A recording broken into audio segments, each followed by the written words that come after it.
Selamat malam Bapak Ibu, teman-teman semuanya.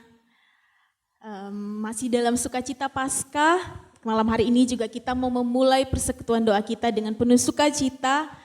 Kita mau lambaikan tangan kita dong ke layar masing-masing, memberikan senyuman yang penuh dengan sukacita.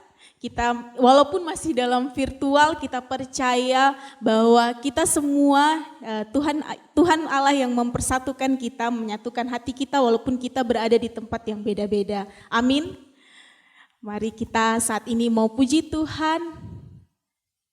Kita mau bergandengan tangan bersama di dalam satu kasih, di dalam satu iman. Mari kita nyatakan, satukan hati kami.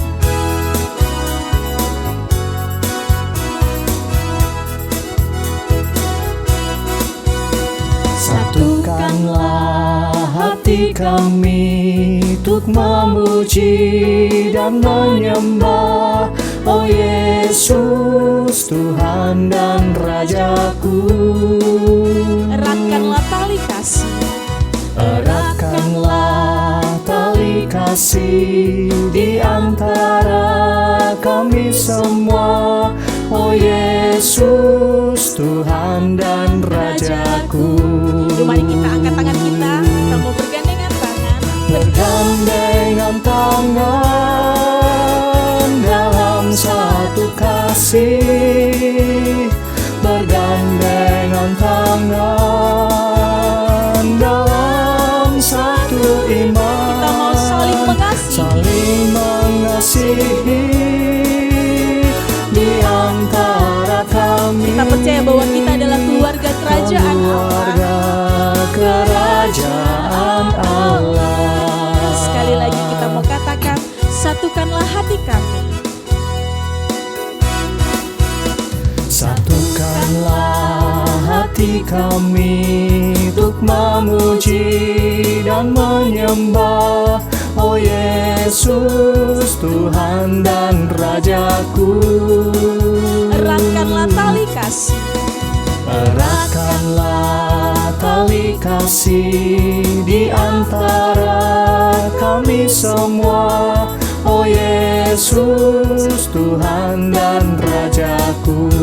Mari kita angkat tangan kita, bergandengan tangan.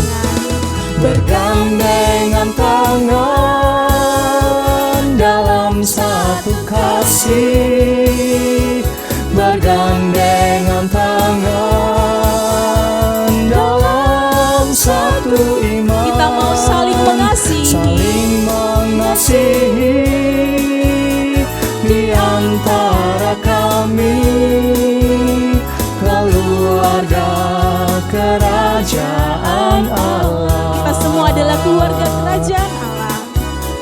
Keluarga kerajaan Allah. Sekali lagi kita nyatakan, kita adalah keluarga kerajaan Allah. Keluarga kerajaan Allah.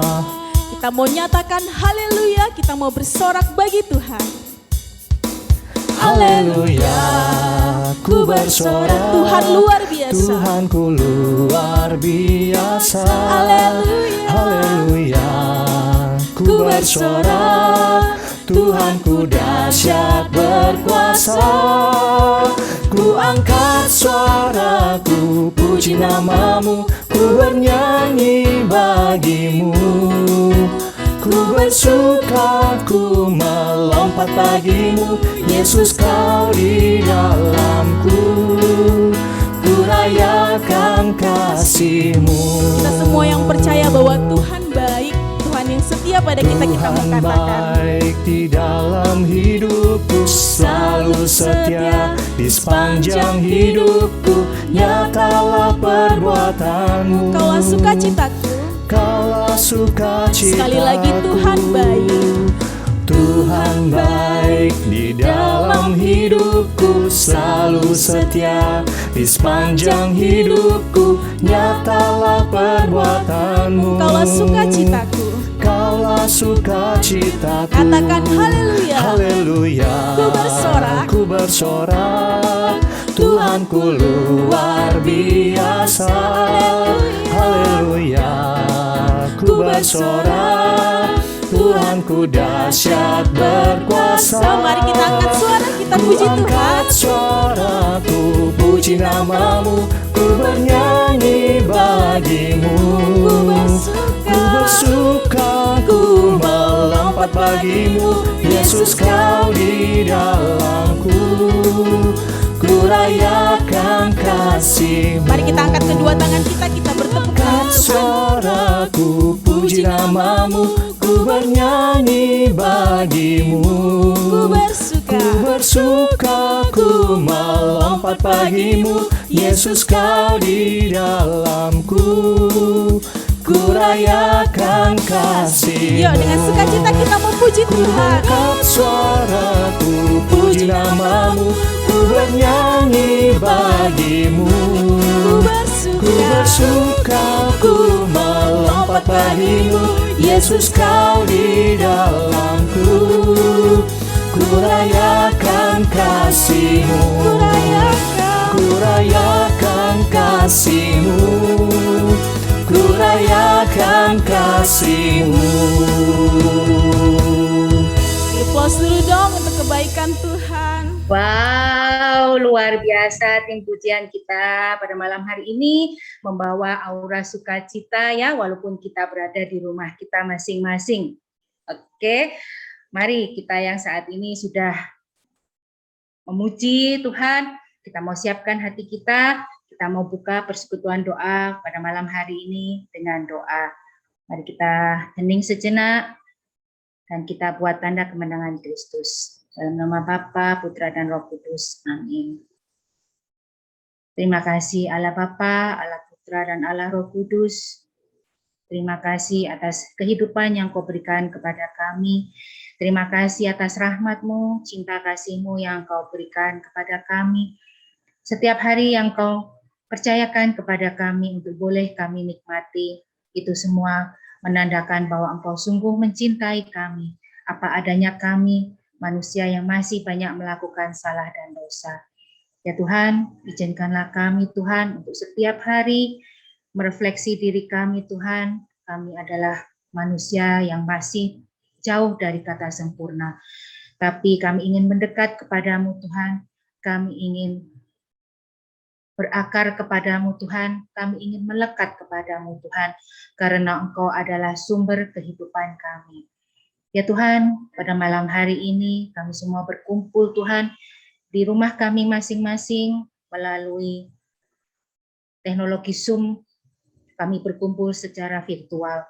Terima kasih Tuhan, Kau hadirkan teknologi ini di tengah pandemi yang masih ada dan menghantui kehidupan kami. Tapi kami percaya Tuhan, walaupun dunia menyajikan ketakutan, tapi Engkau memberikan kami kedamaian. Ya Tuhan, kami percaya Tuhan, setiap hari baru yang Kau berikan kepada kami, itulah mukjizat yang terjadi di dalam diri kami.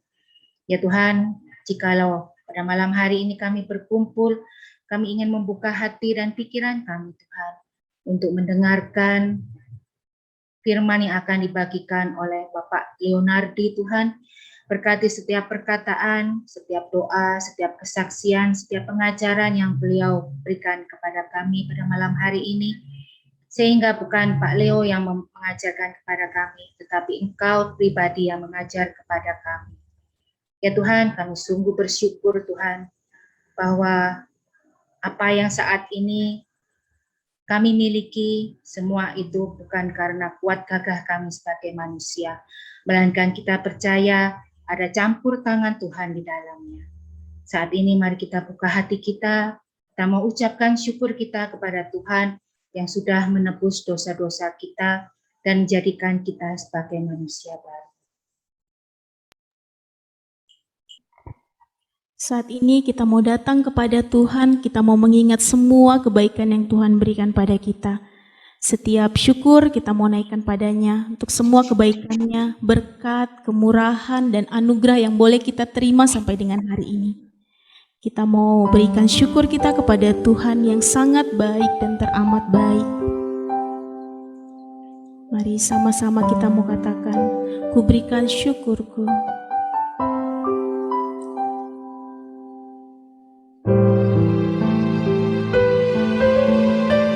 Sungguh Engkau baik Tuhan. Terimalah setiap syukur kami. Ku berikan syukur pada Tuhanku, Kau telah tebus hidupku. Karya kudus-Mu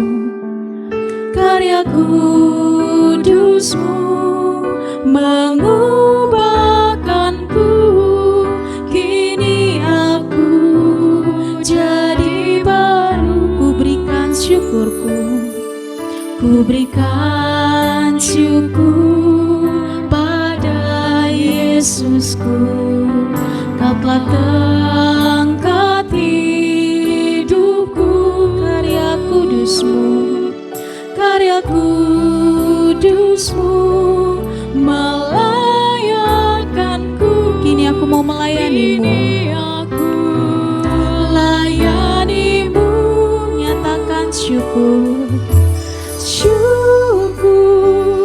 Ku berikan syukurku buat segala yang terjadi di dalam hidupku. Syukur, ku berterima kasih buat anugerah kasih-Mu bagiku. Kami bersyukur Tuhan, kami berterima kasih untuk anugerah kasih-Mu pada kami. Buat semua kebaikan-Mu Tuhan, kami boleh merasakan kasih-Mu sampai dengan hari ini. Dan saat ini kita mau sama-sama nyatakan syukur kita kepada Tuhan. Terima kasih Tuhan untuk kebaikan-Mu. Terima kasih untuk nafas kehidupan ini. Terima kasih untuk segala berkat dan rezeki yang Kau berikan kepada kami. Terima kasih untuk keluarga. Terima kasih untuk cinta kasih yang kami rasakan. Terima kasih Tuhan untuk semua pertolongan-Mu. Sekali lagi kita mau katakan, ku berikan syukurku.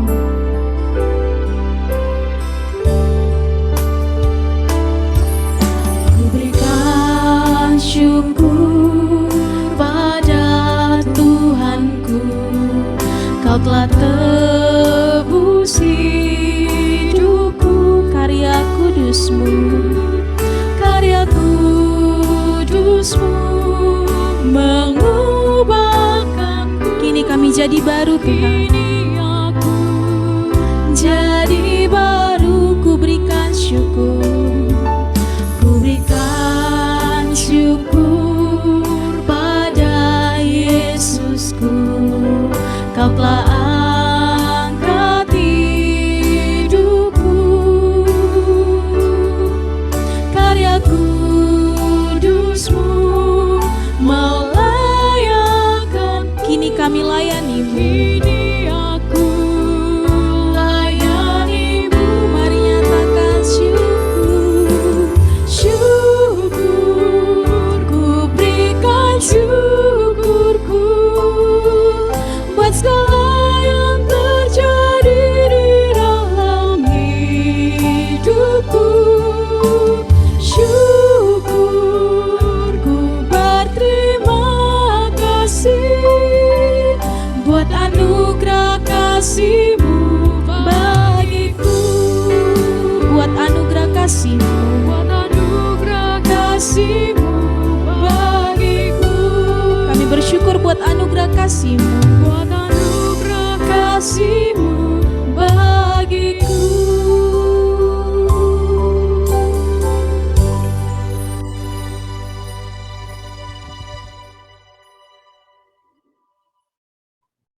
Memang benar Tuhan, kami sungguh bersyukur Tuhan bahwa kami memiliki Allah yang besar dan mulia seperti Engkau. Saat ini Tuhan, kami ingin lebih dalam lagi masuk di dalam persekutuan. Kami ingin siapkan hati kami Tuhan. Kami ingin buka hati dan mulut kami, pikiran kami Tuhan, untuk menyembah Engkau. Tuhan, tak putus-putusnya kami mengucap syukur dan juga berterima kasih karena kami memiliki Allah yang sebesar Engkau.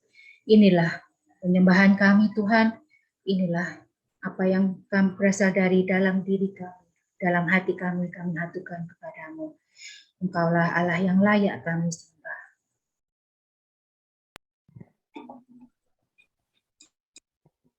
Mari saat ini kita mau masuk lebih dalam lagi ke hadirat Tuhan. Kita mau siapkan hati kita mau menyembah Dia. Karena sungguh Dialah Allah yang patut kita sembah. Dialah yang penuh kasih, Dialah yang turun ke dunia memberikan kita hidup yang kekal. Kita percaya bahwa pengharapan hanya ada di dalam Dia. Untuk setiap kasih-Nya, saat ini kita mau nyatakan, hanya Engkau Yesus yang kami sembah dan kami puja.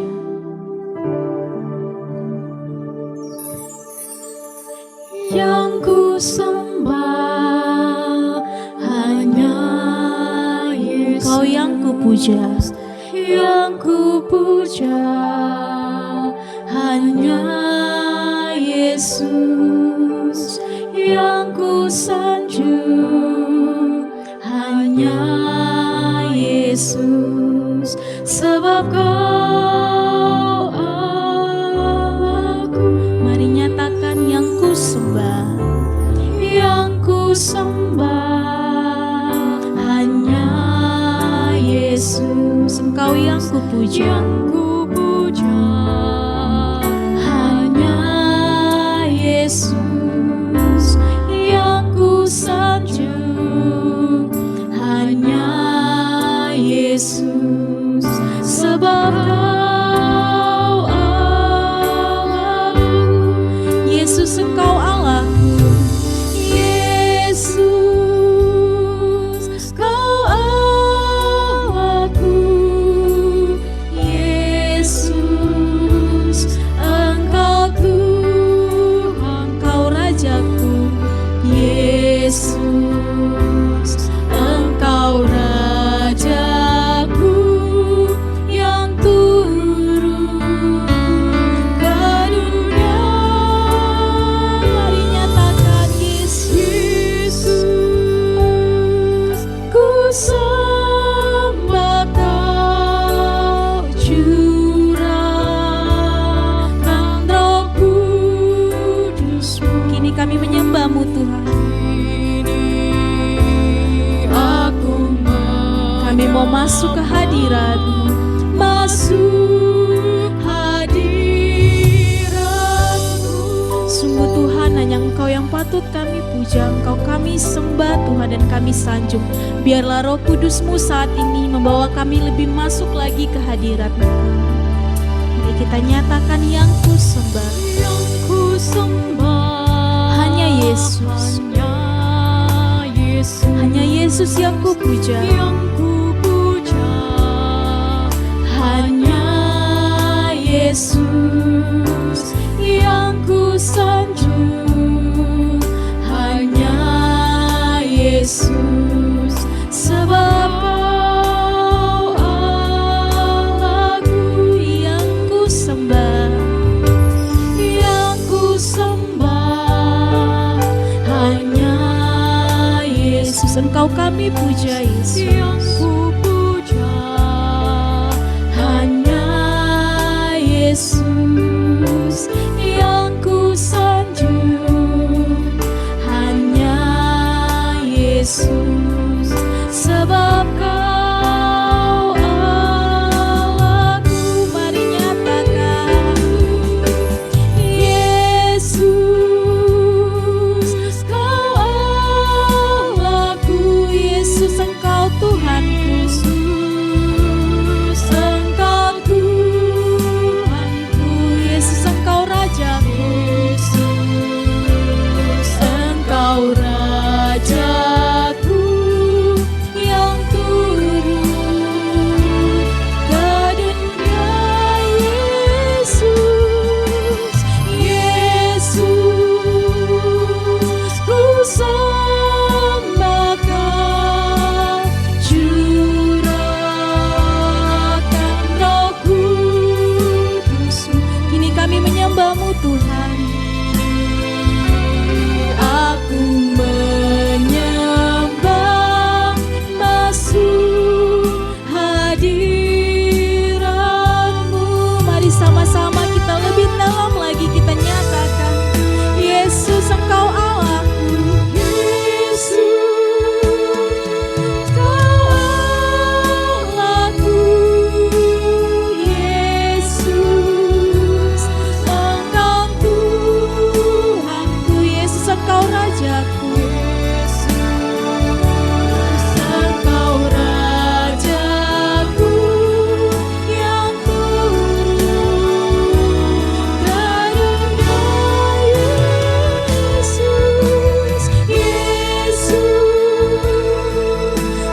Engkaulah yang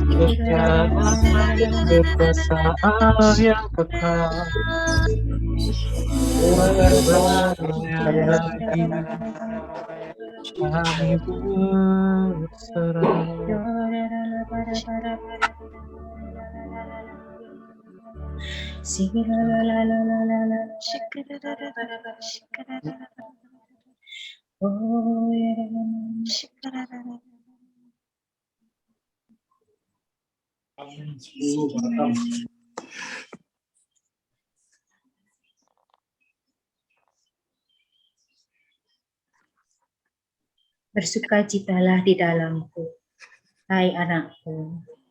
Sikilala pada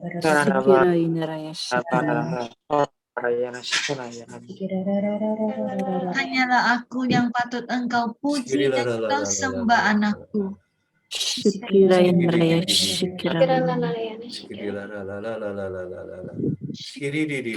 Janganlah takut anakku, aku akan selalu menyertai engkau.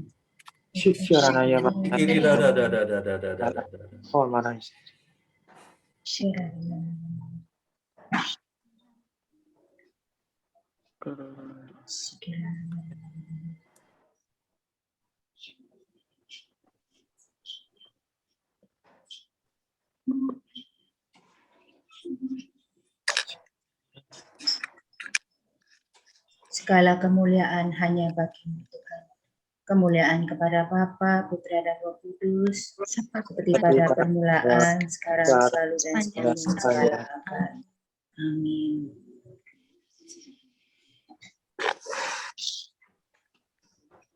Terima kasih teman-teman semua.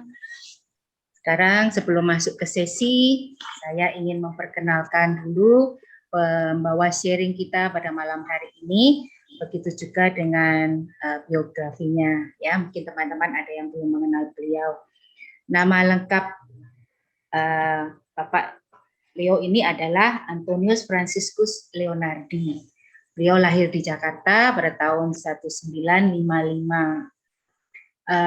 Beliau pendidikan Akademi Seni Rupa di Jogja, ya.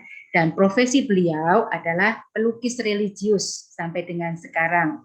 Dan tour leader perjalanan ziarah rohani. Wah, pasti nanti kita akan dengarkan nih pengalaman beliau membawakan tour, ya, dalam perjalanan ziarah rohani. Kemudian di bidang pelayanan tahun 1993. Emang mau komen apa sih?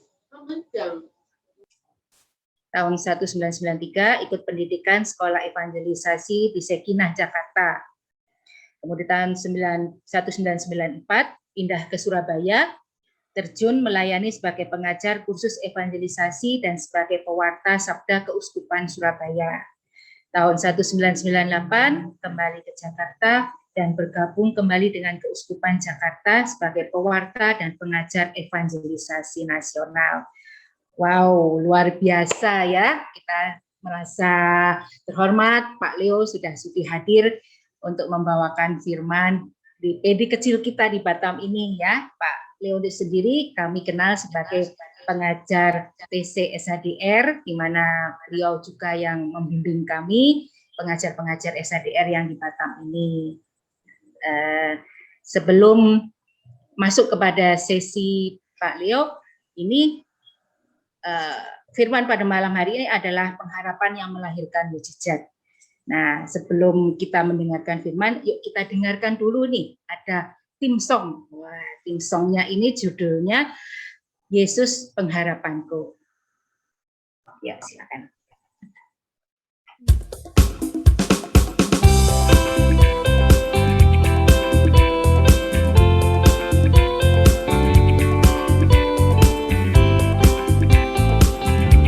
Pengharapanku hanya Yesus saja. Harapanku hanya Yesus saja, yang mati atas Golgota. Dia gembala jiwaku yang sungguh. Yesus dia harapanku, Yesus harapan jiwaku. Yesus harapan jiwaku, Yesus melepas dosaku. Dia pohon sama dan kesenanganku. Yesus dia harapanku.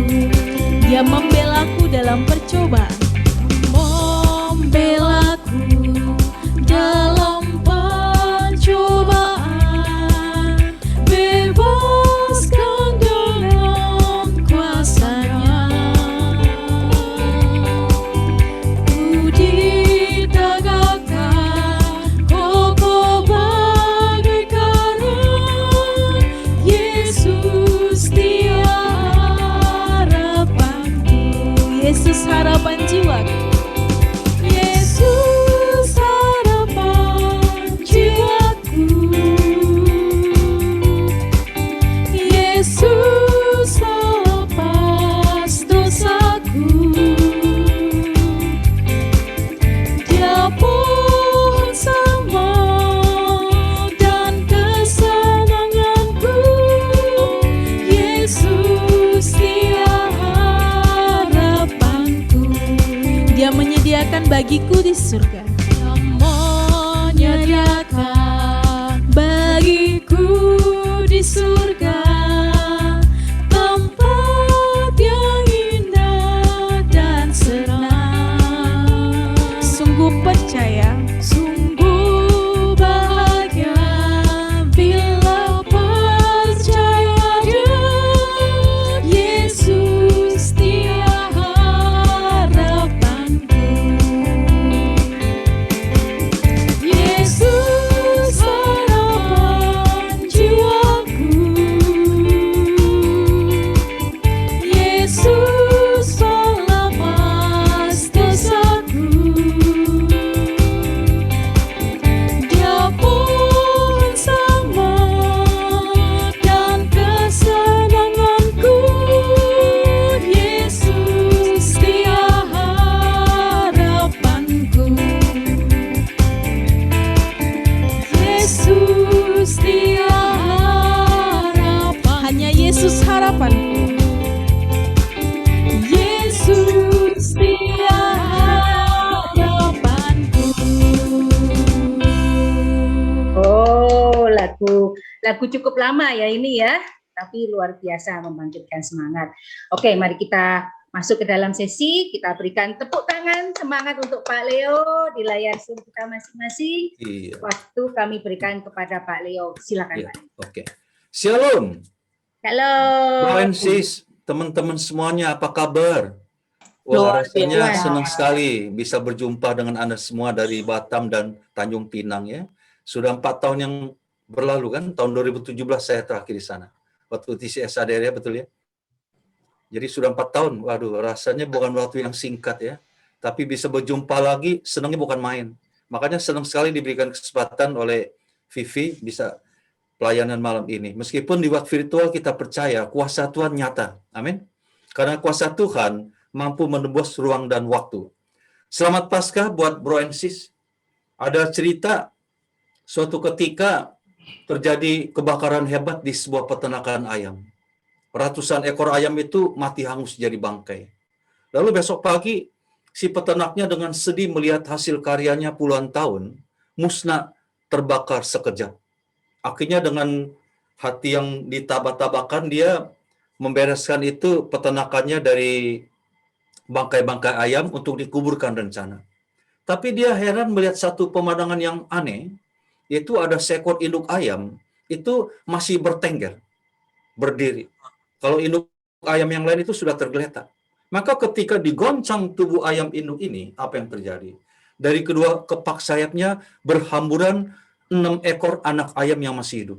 Dari sisi sayap kiri 3 ekor anak ayam, yang kanan 3 ekor anak ayam. Rupanya semalam waktu kebakaran telah terjadi peristiwa dramatis. Karena induk ayam ini sangat mencintai anak-anaknya yang dikasihinya.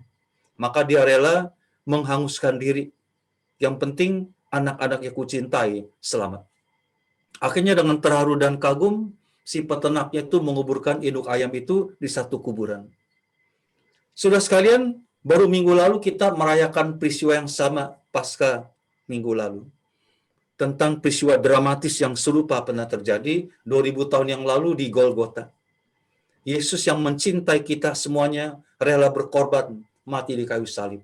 Darahnya tercurah, dibayar mahal untuk menebus dosa kita. Harusnya kita semuanya yang berdosa ini digantung di salib. Tapi karena cintanya kepada kita, dia rela berkorban untuk kita semua. Nah inilah inti iman Kristiani kita. Yesus mati dan disalib, dosa-dosa manusia lama kita pun mati disalib. Tapi waktu dia bangkit, manusia baru kita pun dibangkitkan. Amin. Itu persis seperti kata-kata Santo Paulus di dalam 1 Korintus bab 15 ayat 17 bahwa jika Kristus tidak dibangkitkan, maka sia-sialah iman kepercayaan kita. Karena kita masih berada dalam dosa-dosa kita. Puji Tuhan, Yesus sudah bangkit. Inilah inti iman kita. Jatuh bangunnya inti iman Kristiani kita dalam fakta kebangkitan Tuhan. Dari dulu sampai sekarang begitu banyak mitos. Banyak hoax yang mengatakan bahwa Yesus itu nggak mati, cuman pingsan. Dan dia tidak bangkit tetapi tubuhnya dicuri orang. Ini tentu hoax begini melemahkan iman kita. Tapi puji Tuhan, sampai sekarang ini semua bukti-bukti tentang Yesus bangkit itu lebih banyak daripada sekedar mitos atau hoax. Dan bukti yang paling konkret tentang kebangkitan Tuhan yang tidak bisa dibantah lagi itu terdapat di dalam Markus 16 1-8. Tolong dibacakan sekarang, ditayangkan ayatnya. Silakan Vi. Kita siapkan hati dan pikiran kita untuk mendengarkan Injil Tuhan. Bacaan Injil dari Markus 16 bab 1-8.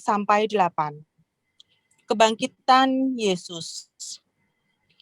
Setelah lewat hari Sabat, Maria Magdalena dan Maria ibu Yakobus serta Salome membeli rempah-rempah untuk pergi ke kubur dan meminyaki Yesus. Dan pagi-pagi benar pada hari pertama minggu itu, setelah matahari terbit, pergilah mereka ke kubur. Mereka berkata seorang kepada yang lain, "Siapa yang akan menggulingkan batu itu bagi kita dari pintu kubur?" Tetapi ketika mereka melihat dari dekat, tampaklah batu yang memang sangat besar itu sudah terguling. Lalu mereka masuk ke dalam kubur, dan mereka melihat seorang muda yang memakai jubah putih duduk di sebelah kanan. Mereka pun sangat terkejut. Tetapi orang muda itu berkata kepada mereka, "Jangan takut, kamu mencari Yesus orang Nazaret yang disalibkan itu. Ia telah bangkit. Ia tidak ada di sini. Lihat, inilah tempat mereka membaringkan dia.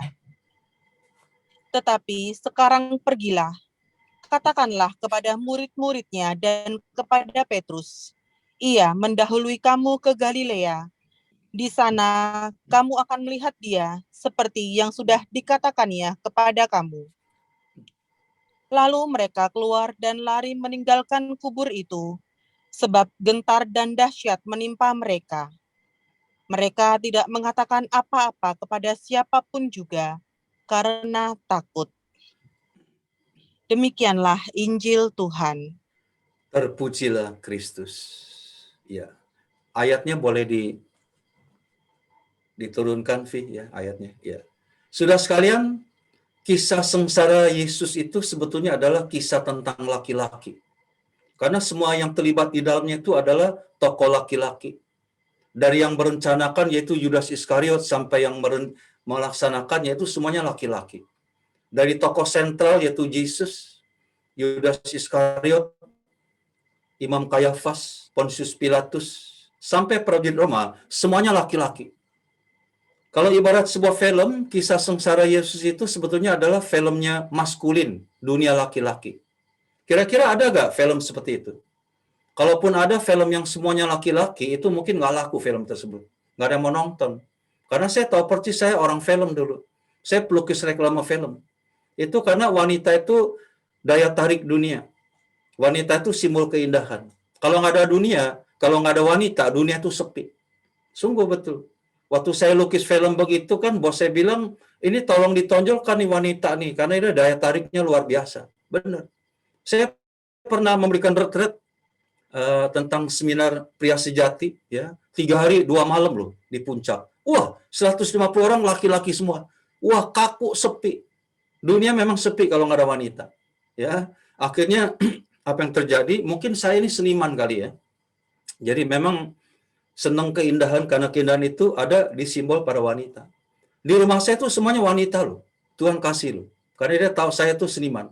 Istri wanita, 3 anak wanita, tambah bonus 1 pembantu wanita juga. Anjing kecil pun perempuan.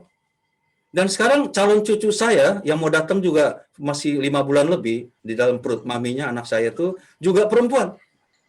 Nah ini luar biasa saudara sekalian. Ya. Nah tetapi di akhir kisah, menjelang Yesus mati sampai bangkitnya, wanita pegang peranan yang penting. Betul kan? Coba Anda lihat sampai waktu para wanita juga, ini 4 wanita, Maria, ibu Yesus, Maria Magdalena, Maria ibu Yakobus dan Salome, yang mengantar Yesus sampai ke kakinya di kaki salib, sampai dia mati. Laki-laki semuanya kabur semua. Murid laki-laki, ya, mulai dari Taman Getsemani itu hilang semua, lari nggak tahu kemana. Bahkan Petrus menyangka Yesus 3 kali. Waduh, sebagai laki-laki saya ikut menanggung malu lihat keadaan murid laki-laki begitu luar biasa. Nah kemudian kita lihat keempat penginjil yaitu Matius, Markus, Lukas, Yohanes melaporkan bahwa ketiga wanita ini itu adalah murid Yesus yang sejati, yang memang sudah komitmen mencintai Tuhan sampai ikut jalan salib Via Dolorosa, bahkan sampai Yesus mati dan bangkit. Berarti perempuan ini murid-murid yang bersatu dan sangat mencintai Yesus. Dan sampai akhirnya 3 perempuan ini juga yang pertama melihat kubur yang kosong waktu Yesus mati. Bahkan kemudian para wanita ini dijadikan apa? Sebagai pewarta pertama tentang kebangkitan Tuhan. Jago pewarta. Konon katanya wanita itu memang luar biasa ya, pintar ngomong. Makanya dijadikan pewarta sama Tuhan. Karena perempuan itu dengar, masuk kuping, langsung ke mulut keluar. Ya, jadi cepat. Kalau laki-laki kan agak lambat karena dari kuping masuk ke kepala dulu, di otak, putar dulu, mikir dulu untung ruginya, bagaimana, baru ngomong. Jadi kalah. Maka sekarang Anda tahu di Jakarta, di Badan Pembaruan Karismatik Jakarta dan Sekina, kebanyakan pewarta wanita semua tuh, pintar-pintar, luar biasa. Ya karena begitu dengar Injil, langsung keluar ke mulut. Kalau bapak-bapak baca firman Tuhan, putar dulu di otak. Untung ruginya apa nih kalau saya melayani dan sebagainya ya, cukup kan di bisnis dan sebagainya. Baru ngomong, jadi kalah. Luar biasa ya. Nah, dari kesetiaan para wanita inilah, kita belajar tentang sebuah komitmen untuk ikut Yesus. Sebagai pengikut Yesus itu kita mesti total komitmen. Komitmen yang total, tidak boleh setengah-setengah. Nah, ada 4 tahap untuk mencapai total komitmen dalam ikut Yesus. Saya sebut 4 MIT. MIT itu M-I-A-T tulisannya. MIT yang pertama itu admit. A-D-M-I-T. Artinya saya mengakui Yesus sebagai satu-satunya juru selamat. Kalau dulu Yesus hanya salah satu juru selamat. Artinya selain Yesus, saya juga ya juru selamat yang lain tuh tepekong lah, paranormal lah, ya Hong Sui Li pun lah dan sebagainya. Tapi sekarang admit, saya mengakui Yesus itu sebagai satu-satunya juru selamat. Meet yang kedua itu adalah submit, dari kata subway. Ya, itu artinya tuh saya bersedia menyerahkan hidupku, masa depanku, cita-citaku, jalan hidupku kepada Yesus yang saya akui. Meet yang ketiga adalah komitmen. Saya berjanji setia untuk melayani Tuhan sampai kesudahannya. Dan meet yang keempat adalah transmit. Saya bersedia diubah serupa dengan Yesus sang guru saya. Soal apa? Soal karakter. Yesus itu karakternya mencintai, saya pun harus belajar mengasihi sesama. Yesus itu mengampuni, saya pun harus serupa dengan guru saya, mengampuni kesalahan orang-orang lain. Amin. 4 MIT. Ada cerita suatu kali, seorang bos peternak, itu namanya Baba Acong, ulang tahun. Kemudian 3 hewan ternaknya, yaitu ayam, sapi, dan babi, itu diskusi. Wah, bos kita si Acong ulang tahun hari ini. Yuk kita kasih yang terbaik dari hidup kita buat Baba Acong. Si babi bilang, saya mau kasih cukyok sama daging ham. Wah, itu yang terbaik dari saya. Si ayam bilang, gue mau kasih telur, kebanggaan saya. Sapi bilang, saya mau kasih susu, itu andalan saya. Wah, babi bilang, lu enak ayam, lu kasih telur lu masih hidup. Sapi juga enak, kasih susu masih hidup. Kalau gue kasih cukyok dan daging ham, gue masih mati dulu. Berarti si babi ini total komitmen. Nggak setengah-setengah. Kalau ayam dan sapi itu setengah-setengah. Dia kasih telur dan susu, masih hidup. Babi disembelih dulu. Nah, saya bangga dengan babi. Makanya waktu saya masih kecil itu dikatain orang, babi lu, babi lu. Saya marah sampai berantem. Tapi sekarang dikatain, babi lu, puji Tuhan, haleluya, karena babi, lambang total komitmen. Sedangkan pria, laki-laki, murid laki-laki, kita belajar bahwa untuk mencapai sebuah total komitmen dalam ikut Tuhan, itu nggak gampang. Jatuh bangun. Makanya, kalau 4 MIT itu kan wanita, saya ulangi lagi. Admit, submit, commit, dan transmit itu murid wanita. Yang laki-laki itu MIT yang kelima, amit. Ya, karena semuanya nggak setia. Nah, kita belajar dari murid laki-laki bahwa mempertahankan komitmen nggak gampang.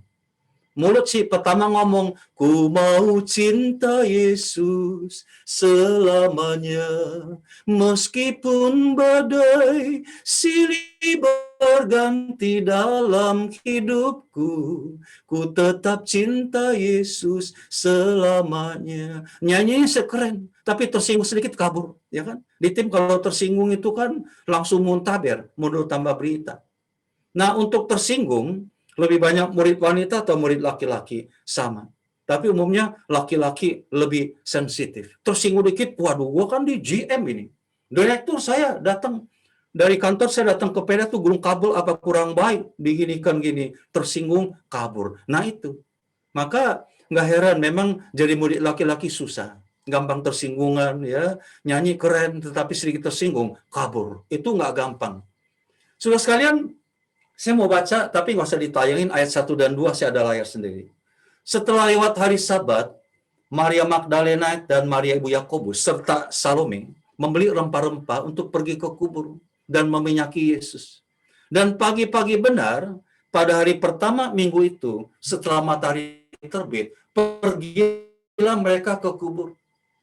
Jadi di minggu pertama itu, waktu Yesus bangkit hari minggu pertama, itu 3 wanita tadi itu pergi ke kubur untuk meminyaki Yesus dengan rempah-rempah.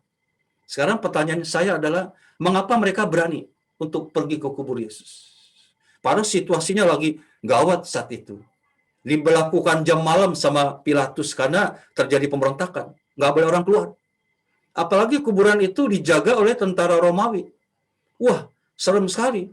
Nah, tetapi kenapa 3 wanita tadi, atau saya sebut Ebitri, ya, yaitu Maria Magdalena, Maria Ibu Yakobus, dan Salome, berani pergi? Alasannya apa? Ada 2. Yang pertama-tama karena mereka sudah total komitmen ikut Yesus. Mereka sungguh mencintai Tuhan. Jadi apapun resikonya, mereka berani tanggung karena cintanya kepada Tuhan. Mereka tidak hanya sekedar nyanyi, ku mau cinta Yesus selamanya, tapi mereka buktikan. Mereka pantang mundur. Itu yang pertama. Yang kedua, saya percaya dan yakin karena kuasa kebangkitan Tuhan yang tanpa mereka sadari, yang telah transfer ke hati mereka. Ya, jadi sehingga mereka tuh berani melakukan perkara itu, padahal resikonya berat. Maka malam hari ini, di tengah-tengah situasi masih pandemi COVID-19 ini, kalau Anda masih ikut Zoom seperti ini luar biasa. Orang-orang sudah pada kapok, malas ikut Tuhan. Saya tahun lalu, sekedar berapa bulan saya kecewa, nanti saya mau kesaksian. Kecewa, untung saya nggak berangkat, nggak pergi, tetap ikut Tuhan. Karena kena kuasa kebangkitan Tuhan pasca tahun yang lalu. Nah, banyak orang yang sudah kapok ikut Tuhan, kecewa. Ngapain ikut Zoom begini? Lebih baik cari nafkah yang lain dan sebagainya. Nah, tetapi Anda tetap setia ikut Tuhan, ikut Zoom ini. Kenapa? Karena pertama-tama pasti Anda membuktikan bahwa Anda sudah total komitmen ikut Tuhan. Amin. Karena cinta Anda kepada Tuhan yang membuat Anda pantang mundur. Yang kedua juga karena apa? Kuasa kebangkitan Tuhan yang kita alami yang luar biasa. Yang tanpa kita sadari membuat kita berani tanggung resiko ikut Zoom begini, betul gak? Ya, koneksi wifi kadang-kadang terganggu, terutama timnya ini, tim PDKK Santo Petrus, berani berkorban. Gak gampang loh mengadakan acara begini. Kenapa? Karena kuasa kebangkitan Tuhan. Amin. Nah, tetapi untuk menyatakan komitmen mencintai Tuhan gak gampang. Selalu banyak tantangan, hambatan. Hambatannya apa? Di ayat 3. Mereka berkata seorang kepada yang lain, siapa yang akan menggulingkan batu itu bagi kita dari pintu kubur? Ternyata ada penghalang besar yang merintangi perjalanan mereka ke kubur Yesus, yaitu apa? Batu penutup kubur Yesus. Kalau orang Yahudi kan bangun kuburan, itu cuma gali lubang di lereng bukit. Lalu mereka menutupi lereng bukit yang lubang itu dengan batu besar. Saya seringkali ke Holy Land, seringkali lihat replika batu penutup kubur Yesus itu di Mount Nebo dekat Jordania. Itu tebal batunya, penutupnya itu 40 cm loh. Diameternya 1,5 meter. Jadi buat menggulingkan batu yang besar itu dibutuhkan 4 laki-laki dewasa. Seperti saya dengan Aseng, Berto, dan Pak Andi misalnya gitu ya.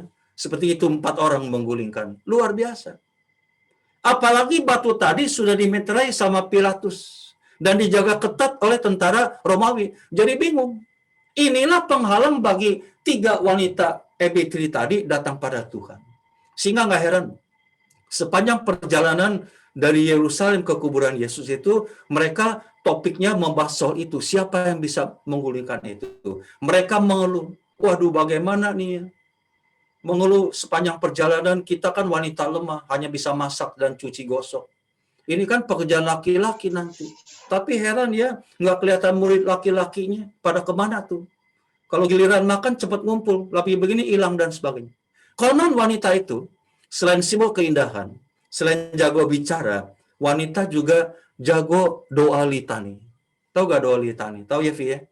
Litani hati kudus Yesus, litani kerahiman ilahi, litani Maria, Santa Maria, dan litani mengeluh.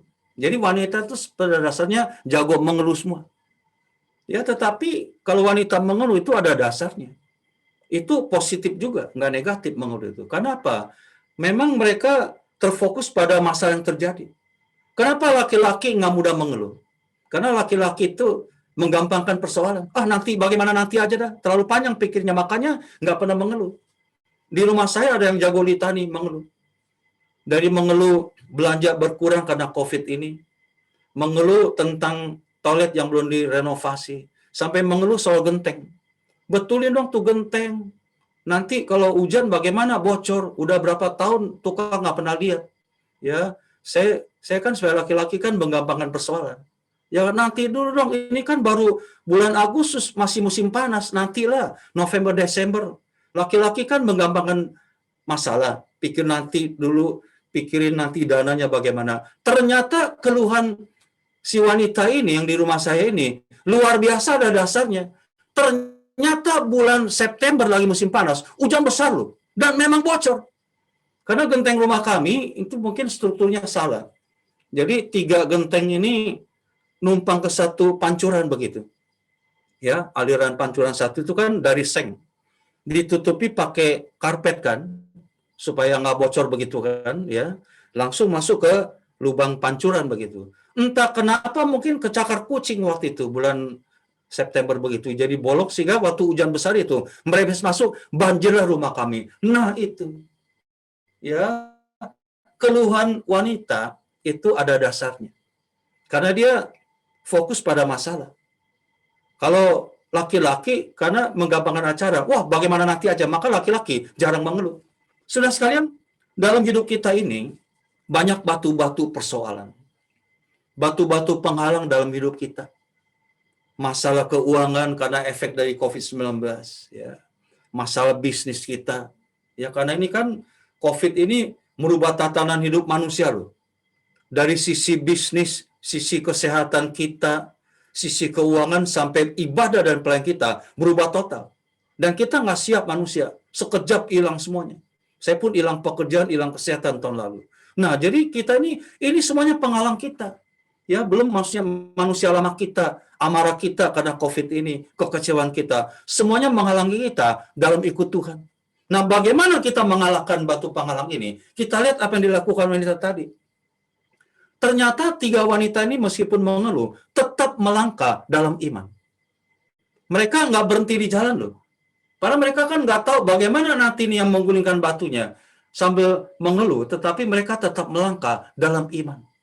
Mereka nggak pernah berhenti. Nah, kenapa mereka melangkah dalam iman? Karena ada pengharapan. Sambil melangkah, mereka berharap nanti pasti terjadi mukjizat. Batunya akan terguling. Ya, luar biasa 3 wanita ini. Saya ingat sebuah lagu yang bagus. Hari esok tiada ku tahu, namun tetap langkahku maju. Ku yakin Tuhan jadikan semua indah pada waktunya. Pada Tuhan masa depanku, pada Tuhan ku serahkan hidupku. Nantikan Tuhan berkarya indah pada waktunya. Amin. Memang kita nggak tahu apa yang terjadi besok. Ya, hari esok. Kita nggak ngerti. Meskipun sekarang sudah ada vaksin. Ya, tetapi kita melihat kan begitu berat situasinya. Apalagi tadi dengar omong-omong Batam udah zona merah lagi. Ya, satu varian belum selesai, COVID-19 datang lagi, ya, varian B117. Kalau kita baca di dalam medsos itu kan semuanya mengerikan argumen-argumen daripada para ahli medis. Beginilah begitu, barusan wawancara lagi. Wah, katanya Presiden mencanangkan 70 juta vaksin bulan Juli. Sekarang baru 12 juta. Epidemiologi itu dibantah dan sebagainya. Mengerikan. Sehingga kadang-kadang timbullah di pikiran kita, masihkah ada harapan nggak buat besok? Ya kan? Apakah besok bisa selesai nggak COVID ini? Karena begitu mengerikan. Nah, tetapi tugas kita adalah tetap melangkah. Kayak lagu tadi. Hari esok tiada ku tahu. Tugas kita adalah namun tetap langkahku maju. Seperti 3 wanita tadi, tetap melangkah. Ya, melangkah dalam iman karena pengharapan. Maka pengharapan penting. Selagi kita masih ada pengharapan, ini titik awal terciptanya mukjizat. Harapan mati habis semua. Apakah pengharapan itu? Pengharapan itu dari kata harap. Kalau dalam KBBI, Kamus Besar Bahasa Indonesia, harap itu artinya mohon, niat, dan mau agar keinginan kita terlaksana. Jadi pengharapan adalah suatu sikap hidup yang kuat dan teguh, yang berkaitan dengan keinginan yang belum nyata. Jadi waktu kita berharap itu, keinginan kita kan belum ada. Tetapi kita berjuang sampai keinginan kita tuh terlaksana. Maka dengan adanya pengharapan ini memicu motivasi kita. Kita jadi fight, tahan banting, nggak gampang menyerah, tetap maju supaya berjuang sampai terlaksana keinginan kita. Harus ada pengharapan. Saya kasih contoh gini. Waktu saya masih zaman offline dulu, pelayanan di Jakarta kan Anda tahu, macet semua. Kalau jam 7 ngajar cap atau khotbah, saya jam 4.30 tuh dari mobil. Kadang-kadang terlambat. Suatu ketika saya diminta mengajar cap itu di paroki Santo Leo Agung di daerah Bekasi begitu. Keren ya, nama pengajarnya Leonardi, nama paroki yang dia melayani itu Santo Leo Agung. Di luar sana ada seekor Leo yang sedang mengaum gitu. Nah, karena jauh jam 7, saya jam 4:30 udah di mobil. Jalan nih, start nih. Entah saya salah ambil jalan pintu tol atau memang udah macet, ternyata macet. Saya kan ambilnya dari pintu tol Pluit, karena rumah saya di bandara, daerah bandara. Dari pintu tol Pluit itu saya ambil Ancol, Tanjung Priuk, Cawang, baru Bekasi begitu. Wah, ternyata macet sekali, nggak bergerak. Sampai di Kelapa Gading, atas daerah Kelapa Gading, masih di dalam tol itu sudah jam 6:30. Nggak mungkin 30 menit bisa sampai. Waduh, saya udah berjibaku di mobil, nggak bergerak. Doa ya doa, hujan lagi, dingin, pengen pipis lagi. Ya, tetapi saya mempunyai pengharapan agar bisa sampai ke tempat Santo Leo Agung itu di Bekasi tepat waktu. Minimal masih bisa ngajar lah, terlambat dikit nggak apa-apa. Maka saya berjuang, saya berdoa, tahan pipis, kedinginan, berdoa. Nah, akhirnya apa yang terjadi? Karena saya tahan banting nggak menyerah. Mobil mulai bergerak tuh, dikit. Sampai di Cawang, jam 7 kurang 5 menit. Tinggal 5 menit lagi. Wah, udah longgar itu. Saya ngebut lewat badan jalan. Kan nggak boleh sebetulnya. Sampai di Santo Leo Agung, jam 7:04. Secara matematika waktu, saya terlambat 15 menit, tetapi belum terlambat bagi mereka katanya. Karena mereka masih nunggu saya. Masih puji-pujian, masih sharing. Luar biasa. Kami mencapai kemenangan. Kenapa saya bisa mencapai kemenangan? Karena pengharapan tadi. Saya berharap bisa sampai di gereja ngajar dan bisa tatap muka dengan para peserta, memuji, memuliakan Tuhan, mendengar pengajaran CAP. Akhirnya sampai. Seandainya waktu itu saya nggak punya pengharapan, habis. Putar balik dan pulang ke rumah. Maka kita harus berharap. Saya punya pengalaman gini, saya pernah melayani seorang wanita ya di tur ziarah Holy Land itu kurang lebih 5-6 tahun yang lalu sudah lama. Itu dia orang kaya, si perempuan ini. Tetapi hidupnya hancur karena suaminya. Suaminya ini bukan orang Katolik, ya, agama lain begitu. Dan waktu mereka pacaran itu, janji-janji nantilah setelah menikah saya baru mau Katolik. Tapi ternyata sampai menikah dan punya anak nggak mau dibaptis. Istrinya menuntut. Kenapa? Dibilang kamu katanya janji mau Katolik. Iya, kan sekarang saya sudah dapetin kamu, jadi nggak perlu Katolik. Dan apalagi yang terjadi? Ternyata mereka pun nggak mau kawin dispensasi di gereja. Jadi pernikahan mereka tidak terima sakramen, dan akhirnya apa yang terjadi? Menurut peraturan gereja Katolik yang ketat, orang yang menikah, meskipun dispensasi saja juga tidak dilakukan, dilarang terima komuni seumur hidup. Betul ya? Si wanita teman saya ini akhirnya betul dia nggak menyambut komuni karena dia taat kepada gereja. Seluruh keluarganya itu Katolik semua. Tetapi dia tetap ke gereja, cuman nggak nyambut. Hanya waktu maju ke depan itu tangannya disilangkan seperti katakumen. Selama hampir 30 tahun loh. Begitu tiap hari, tiap minggu. Lalu dia ngomong sama saya, Leonardi, di tanda Holy Land. Dia bilang, saya mempunyai banyak harta, ya, apapun saya bisa beli, ini orang kaya. Apapun saya bisa beli di dunia ini. Cuman satu saya nggak bisa beli komuni yang saya dambakan. Wah, luar biasa. Karena suaminya begini. Saya ajak dia berdoa. Pulang dari Holy Land juga ikut pelayanan dan sebagainya. Saya tumbuhkan pengharapan bagi dia.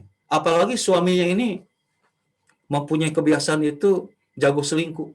Dia kan orang kaya, seringkali keluar negeri. Ya. Jarang pulang juga 1 tahun berapa kali itu. Punya simpanan banyak begitu. Wah, menderita si wanita ini. Sebetulnya dia bilang, saya juga bisa balas dendam. Ya, saya juga bisa cari laki-laki lain karena dia cantik, kaya lagi. Cuman saya tidak mau menyelesaikan persoalan ini dengan kekuatan sendiri. Saya masih berharap kepada Tuhan supaya suami saya kembali. Akhirnya betul, saya ajak dia berdoa, pelayanan. Kira-kira beberapa tahun yang lalu, bulan Desember itu anaknya merit yang besar. Kira-kira 1 bulan sebelum merit itu, si wanita ini minta saya tuh untuk menjadi pendoa. Nanti waktu di restoran, serta jadi saksi pernikahan anaknya di gereja. Saya sanggupi. Lalu dia datang ke romo paroki yang akan membaptis, memberikan pernikahan buat anaknya. Dia minta, tolong bisa gak romo kawinkan saya, terima sakramen dengan suami saya. Meskipun dia nggak ada di sini, saya berharap. Dan romonya setuju. Cuman suaminya nggak mau. Marah sampai nggak mau pulang. Kita doa. Akhirnya tepat seminggu sebelum anaknya merit, suaminya pulang dan bersedia terima sakramen pernikahan walaupun dispensasi. Wah, luar biasa. Ibu ini menangis. Karena hari itu terjadi 2 pasang menikah. Pasangan yang modern serta pasangan jadul. Ya. Nah, maka kita perlu pengharapan. Sewaktu kita berharap, titik awal terciptanya mukjizat. Tapi pengharapan mati, habis kita. Maka meskipun saat ini kita kelihatannya COVID masih merajalela, tapi harus ada pengharapan. Yakin besok maksimal tahun depan semuanya berlalu. Hidup kita normal kembali dan bisa misa secara tatap muka, ya, ke persekutuan doa juga tatap muka, bisnis bisa lancar kembali. Amin, itulah pengharapan. Nah, inilah hasil dari melangkah dalam iman. Anda tahu kalau Anda jalan di mall yang modern itu kan pintu kacanya kan elektrik. Kalau kita melangkah dekat begini kan terbuka, betul. Tapi kalau kita diam, pintunya tertutup. Itu sama dengan iman. Waktu kita melangkah dalam iman, jalan keluar terbuka bagi kita, apapun masalah kita. Tapi kalau kita diam di tempat, pintu itu tertutup. Maka kita perlu melangkah dalam iman seperti wanita tadi. Ayat 4 saya bacakan. Tetapi ketika mereka melihat dari dekat, tampaklah batu yang memang sangat besar itu sudah terguling. Haleluya, puji Tuhan. Batu penghalang itu tersebut sudah terguling. Siapa yang menggulingkannya? Petrus kah? Oh, Petrus lagi. Orang dia kembali ke Danau Galilea, mancing ikan lagi. Thomas kah? Wah, dia jual martabak lagi. Luar biasa. Siapakah yang menggulingkan? Di dalam Matius bab 28 ayat 2 dikatakan begini. Seorang malaikat Tuhan turun menggulingkan batu tersebut dan kemudian duduk di atasnya. Kalau Anda pernah lihat di mall-mall waktu pameran mobil, kan ada wanita cantik tuh duduk di atas kap mobil. Seperti itu malaikat itu. Seorang malaikat Tuhan turun menggulingkan batu tersebut dan duduk di atas batu tersebut. Luar biasa. Sekarang pertanyaannya, ngapain malaikat tadi duduk di atas batu? Apakah pameran? Bukan. Jawabannya begini. Malaikat tersebut itu mau membuktikan bahwa meskipun batu penutup kubur Yesus ini berat sekali, sudah dimeterai oleh Pilatus, dijaga ketat oleh prajurit Romawi, tapi nggak tahan menahan kuasa kebangkitan Tuhan. Amin. Jangankan kuasa kebangkitan Tuhan, menahan seorang malaikat saja, batu itu nggak mampu. Apalagi kuasa kebangkitan Tuhan. Maka artinya buat kita apa? Puji Tuhan. Untuk menggulingkan batu-batu persoalan dalam hidup kita, kita mesti menggunakan kuasa kebangkitan Tuhan. Dalam diri kita, dalam iman kita, sudah ditransfer kuasa kebangkitan Yesus. Maka kalau Anda mengalami problem itu, tinggal gunakan. Memang kita semua manusia, sekalipun sudah beriman dan percaya pada Tuhan, tidak pernah lepas daripada masalah. Begitu banyak masalah. Apalagi sejak COVID ini yang merubah tatanan hidup, seluruh dunia kena. Tidak ada orang yang tidak pernah kena efeknya. Semuanya kena. Tapi kita nggak usah pesimis. Jangan tenggelam oleh masalah. Karena kita sudah punya transfer kuasa kebangkitan Tuhan, tinggal digunakan. Saya tahun yang lalu mengalami kuasa kebangkitan Tuhan para pasca tahun 2020. Jadi saya kena efek COVID itu luar dalam, ya, dua sisi, kesehatan dan juga keuangan. Tanggal 14 Maret tahun lalu saya terakhir ngajar CAP itu secara offline tatap muka itu di Hotel JW Marriott Kuningan, SEP eksekutif yang diselenggarakan Sekina, 150 orang pesertanya. Saya ngajar satu hari itu dari hari Sabtu dari jam 9 sampai jam 3 sore, lalu pulang. Itu saya merasa badan saya gatal-gatal, demam. Diukur itu sampai 39 derajat, batuk dan juga ndehem begitu. Dan ini ruam, ada ruam kan tahu ya, kalau orang Jawa tuh tahu ruam itu artinya tuh bengkak-bengkak dari muka, tangan sampai ke kaki, merah-merah. Saya pikir saya alergi. Karena tadi siang waktu makan di restoran itu makan seafood, cumi dan udang begitu. Maka malamnya saya ke dokter. Dokter bilang, wah bapak kena campak. Saya nggak percaya, saya telepon mami. Mami bilang, kamu kayaknya bukan kena campak. Karena 2 kali waktu kecil sudah kena 2 kali campak. Kan udah divaksin juga. Waduh, saya parno tuh. Karena kan nggak ada tes swab waktu itu. Karena itu kan baru mulai COVID-nya Maret itu. Dan nggak ada PCR, nggak ada tes antigen begitu. Nah, lalu besok saya ke dokter THT karena udah batuk ndehem begini. Kan kalau lagi masa pandemi begini, suara batuk kita lebih serem dari suara hantu, betul gak? Saya ke dokter THT mau minta obat antibiotik begitu. Dokter THT bilang kayaknya bapak ini kena COVID deh. Soalnya betul saya udah nggak ada penciuman. Dibilang kalau bapak masih demam, masih batuk, dan masih ndehem, itu artinya antibodi bapak masih bekerja. Masih melawan itu virus. Sekarang kalau kami kasih antibiotik, habis bapak. Udah dikasih obat yang lain, bapak udah ada isolasi mandiri di rumah aja. 1 bulan saya di rumah. Nularin istri dan anak-anak. Sampai mereka juga seperti itu. Waduh, anjlok keadaan tubuh saya. 1 bulan, bed rest begitu. Down saya, iman saya. Kok begini Tuhan? Nah, udah kesehatan begitu, keuangan juga anjlok.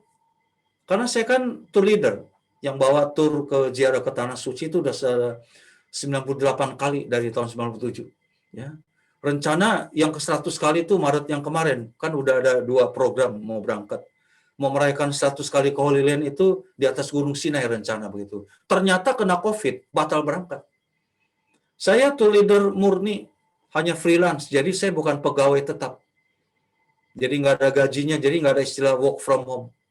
Saya cuma selama ini terima tipping peserta dan dapat fee atau bonus dari tiap grup yang saya bawa begitu. Jadi begitu di stop itu kan sampai sekarang kan 1 tahun, habis tabungan, wah babak belur, wah mental saya down, jatuh. Saya kecewa sama Tuhan, saya bilang Tuhan, saya kan sudah setia melayani Engkau Tuhan, apalagi yang kurang. Nah tiba-tiba lagi mulai Trisuci, teman-teman datang, teman PD. Di rumah saya kan seberangnya kan gereja kami, Santa Maria Immaculata. PDKK-nya datang, teman-teman, pakai prokes tentu. Doakan saya, mereka adakan PD di rumah, karena istri saya juga WL, kita penyembahan. Wah, bangkit. Di malam Paskah itu kuasa kebangkitan Tuhan membangkitkan iman saya. Ya.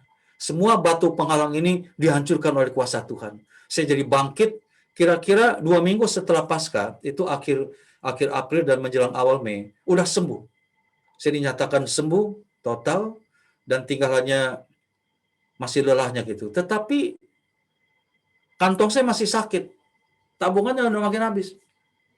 Terus saya berdoa, saya bilang, Tuhan pulihkan dong pekerjaan saya Tuhan.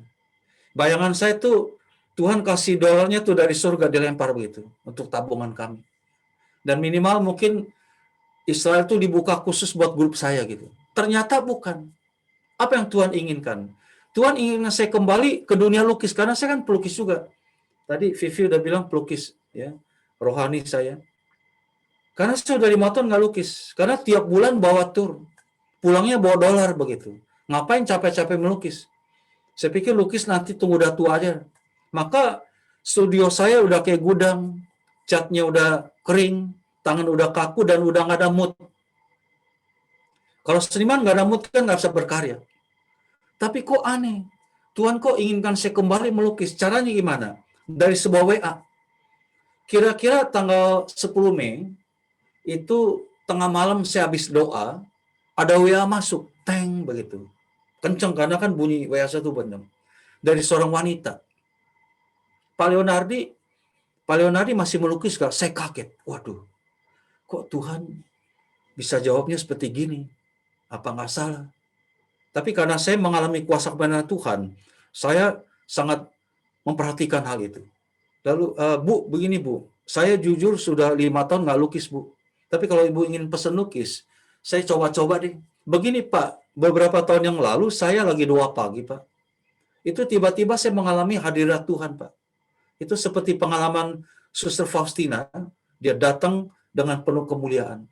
Lalu ada ayatnya, jangan khawatir anakku akan masa depan. Aku tetap menyertaimu. Ada ayatnya. Jujur Pak, waktu itu pengalaman ini nggak berarti apa-apa bagi saya. Tetapi ketika ada pandemi begini, ini jadi hidup bagi saya Pak. Tolong Bapak lukis pengalaman ini di atas kanvas Pak. Berapapun saya bayar. Wah, saya terima 1 bulan. Nggak gampang melukisnya. Karena mesti cantik seperti wanita tadi ya. Dan ada sinar kemuliaan Tuhan begitu. Yesusnya lalu ayatnya begitu. 1 bulan. Jujur sih nggak terlalu untung lukisan ini. Karena mesti kembali modal ya. Harus beli cat yang baru, beli kanvas dan betulkan studio dan tetapi luar biasa. Ketika kita mengalami kuasa kebangkitan Tuhan, ketika kita melangkah dalam iman seperti 3 wanita tadi, mukjizat terjadi. Apa yang terjadi? Baru 80% selesai lukisan ini, belum selesai seluruhnya. Ada orang datang pesan lukisan kedua, saya kaget. Karena lagi masa pandemi begini kan orang perlu cari makan. Karena makanan itu kan kebutuhan yang utama. Lukisan kan bukan kebutuhan utama. Kok bisa-bisanya begini?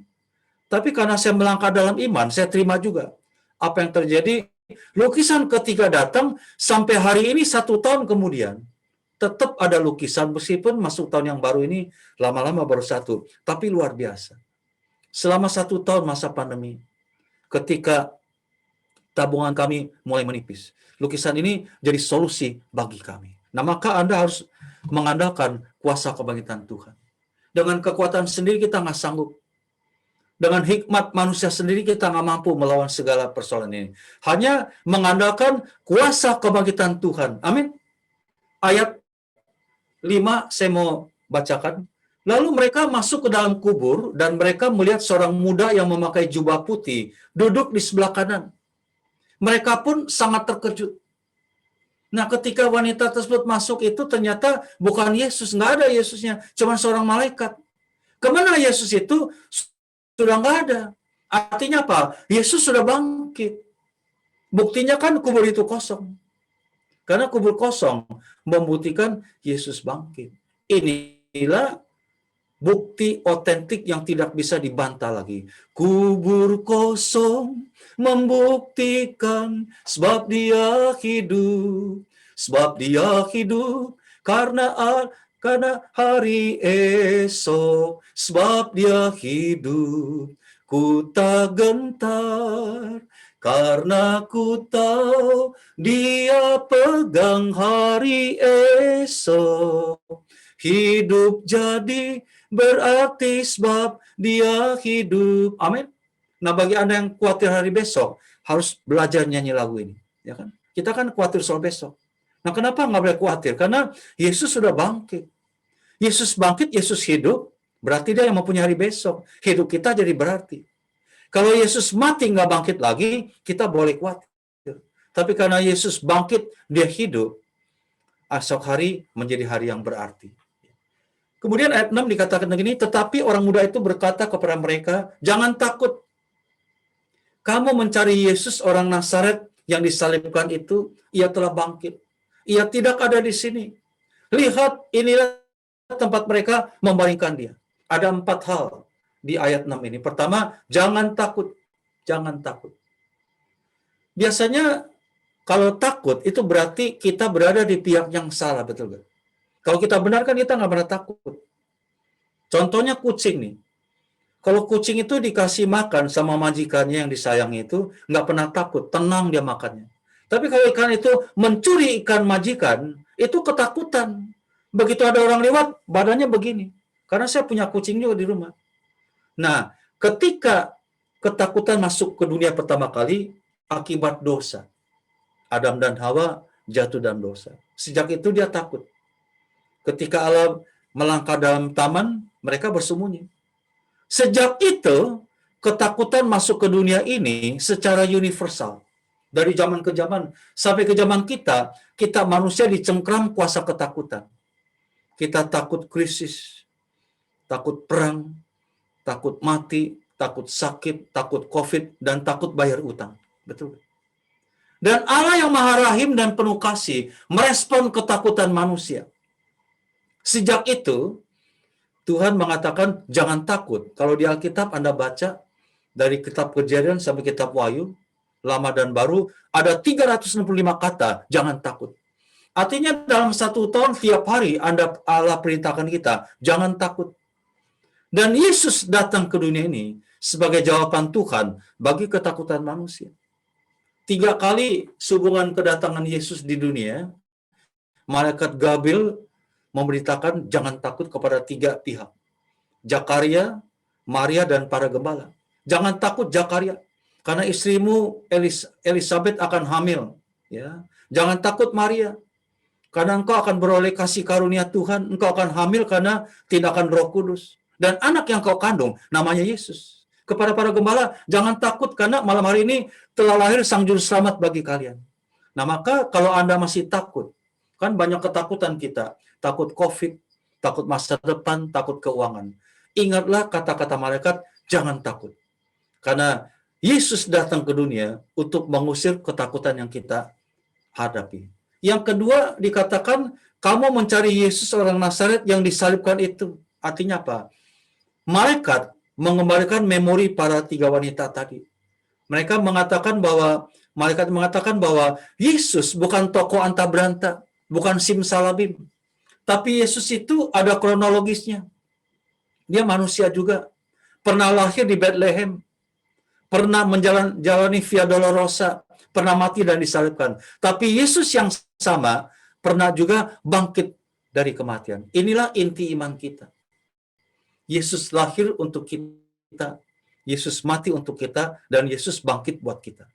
Yesus lahir ke dunia, dia yang kaya, selevel dengan Allah, tapi turun menjadi manusia yang miskin, supaya kita miskin menjadi kaya. Dia mati untuk kita, agar dosa-dosa kita juga mati. Tapi dia bangkit, agar kita bangkit menjadi manusia baru. Itu inti iman kita. Yang ketiga, dia telah bangkit. Wah, luar biasa kata-kata ini. Kenapa luar biasa? Kalau kata bangkit ini dikumandangkan di atas Danau Galilea, itu biasa. Karena Yesus biasa lakukan mujizat di Danau Galilea. Kalau kata bangkit ini dikumandangkan di Bait Allah, itu biasa juga. Di gereja Kana biasa, di Gunung Tabor biasa. Tapi kalau di dalam kuburan luar biasa. Kenapa? Karena kuburan itu tempat maut. Sedangkan bangkit itu kontras dengan maut. Artinya apa? Yesus yang kita sembah, yang kita puja, Yesus yang mampu mengalahkan maut dan penderitaan. Hanya 3 hari kuburan ya memang menampung tubuhnya, tetapi nggak bisa menahan. Setelah 3 hari dia bangkit. Maka kalau kita saat ini mengalami penderitaan dan maut, jangan takut. Karena Yesus kita sudah pernah mengalami. Penderitaan apapun yang kita alami, Tuhan pasti akan mengalahkan maut dan penderitaan yang kita alami sekarang ini. Yang terakhir, keempat, ia tidak ada di sini. Lihat, inilah tempat mereka membalingkan dia. Seolah-olah malaikat Tuhan mau mengatakan begini, coba lihat di tempat ini. 3 hari yang lalu, tempat melayangnya sebuah jiwa. Yang menurut ukuran dunia sudah game is over. Sudah nggak bisa apa-apa lagi, sudah mati, sudah melayang. Di sini 3 hari yang lalu tempat ini penuh berlinangan air mata, penuh kemarahan dari orang Yahudi. Tapi di tempat yang sama, Yesus bangkit. Artinya apa? Dalam 3 hari, Yesus membalikan keadaan sebanyak 180 derajat. Tadinya salib, lambang kehinaan, jadi lambang kemuliaan. Salib bagi dunia itu lambang kebodohan. Ya, tetapi bagi kita itu lambang kemuliaan. Dan kematian itu dibalikan oleh Tuhan menjadi kebangkitan. Maka kita bersyukur mempunyai Tuhan seperti itu. Kita tetap harus pakai salib karena apa? Itu lambang kemuliaan. Maka nggak apa-apa saya mengalami maut dan keadaannya. Tuhan akan membalikan keadaan. Mungkin sekarang ini kita keadaannya kacau. Ya, kita keadaannya sulit kena COVID ini. Kita mungkin boleh ke knockdown, ya, jatuh. Banyak orang jatuh, tetapi jangan ke knockout. Karena kalau kita percaya kepada Tuhan, Tuhan yang akan membalikan keadaan. Ingat gak peristiwa di Kana? Tadinya anggurnya asam, dibalikan oleh Tuhan 180 derajat menjadi manis. Luar biasa. Mungkin saat ini hidup kita penuh dengan anggur-anggur yang lama. Baik keluarga, baik juga mungkin dalam pekerjaan bisnis kita. Tapi kalau kita percaya pada Tuhan, Tuhan sanggup membalikan keadaan kita 180 derajat. Besok pasti akan manis kembali. Sekarang yang terakhir ayat ke-7 dan 8. Sekarang pergilah, katakanlah kepada murid-muridnya dan kepada Petrus, ia mendahului kamu ke Galilea. Di sana kamu akan melihat dia seperti yang sudah dikatakannya kepadamu.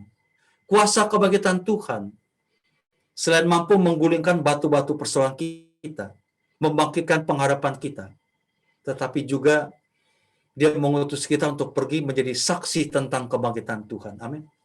Karena kita sudah mengalami kuasa kebangkitan itu, mari tularkan kepada orang lain. Karena sekarang banyak orang yang pingsan rohaninya. Pengharapannya sudah mati. Kita yang sudah mengalami kuasa kebangkitan Tuhan, pergi wartakan itu. Amin. Tapi sekarang masa pandemi, nggak boleh tatap muka, masih protokol. Minimal gimana jadi saksi kebangkitan Tuhan? Lewat video ini. Online ini kan kita makanya videonya jangan ditutup. Tampilkan dong wajah kebangkitan Anda. Ya, untuk menularkan. Memang kita ini online ini lebih minus dibandingkan dengan offline. Kalau offline kan kita tatap muka secara langsung. Manusia itu kan kodratnya kan mesti ada perjumpaan, betul gak?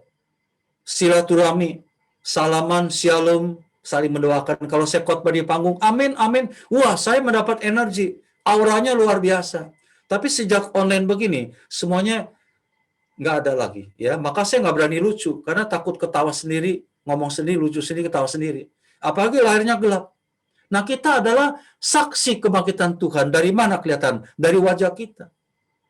Saya dulu belajar lukis itu di Jogja, juga belajar psikologi. Karena kan saya gambar potret manusia. Karena kita belajar ini muka sedih bagaimana, senang bagaimana. Ternyata psikologi mengatakan wajah kita manusia itu cerminan dari hati. Setuju gak? Setuju ya?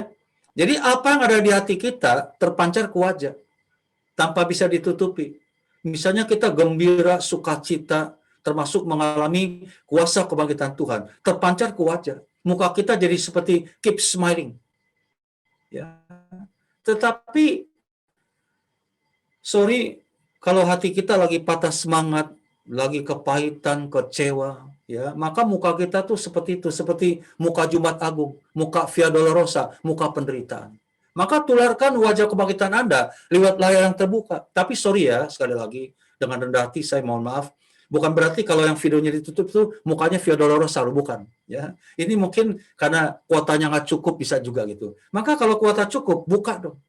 Pancarkan wajah kita kepada yang lain itu seperti itu. Saya lihat wajahnya Vivi, wajah Aseng yang udah lama nggak jumpa, Tommy dan dan Novi dan yang lainnya, Helen, Titin, ya, dan sebagainya itu, saya mengalami aura loh.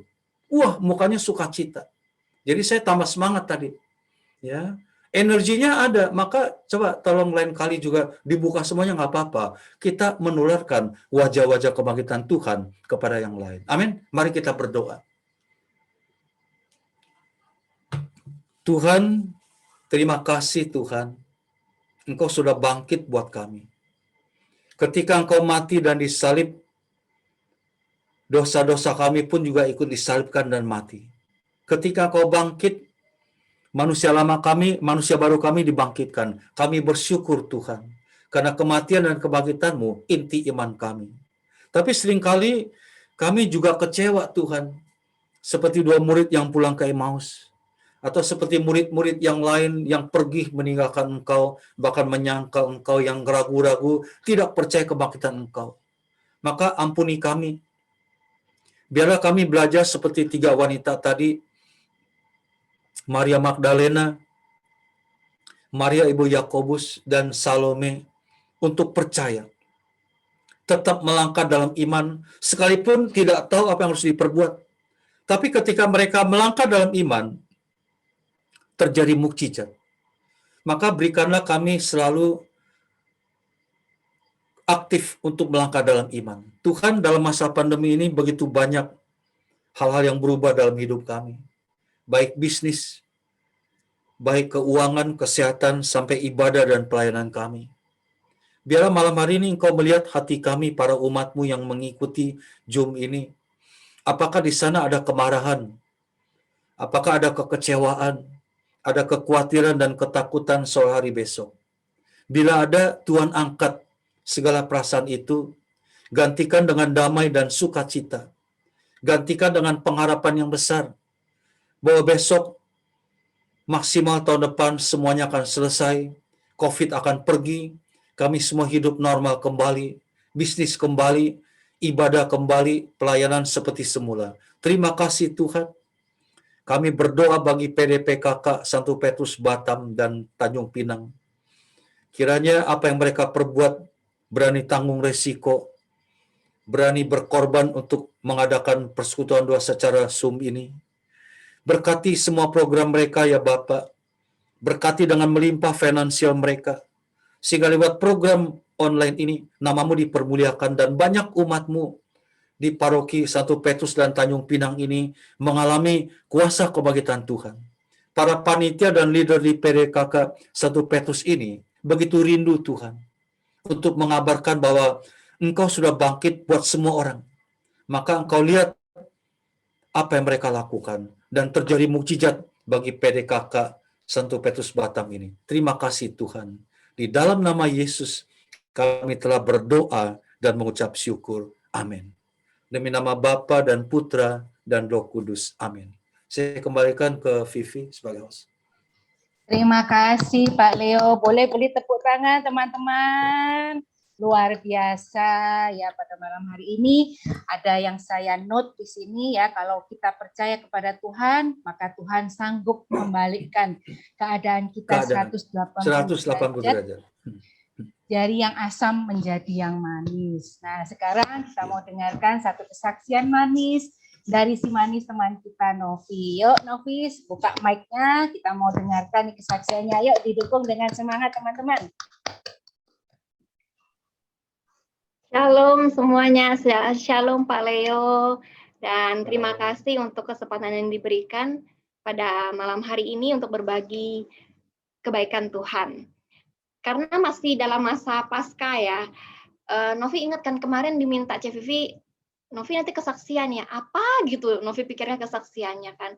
Terus Novi doa, oh iya ya tiba-tiba kemarin waktu ikut kelas SEP, tiba-tiba keinget kejadian waktu malam Paskah.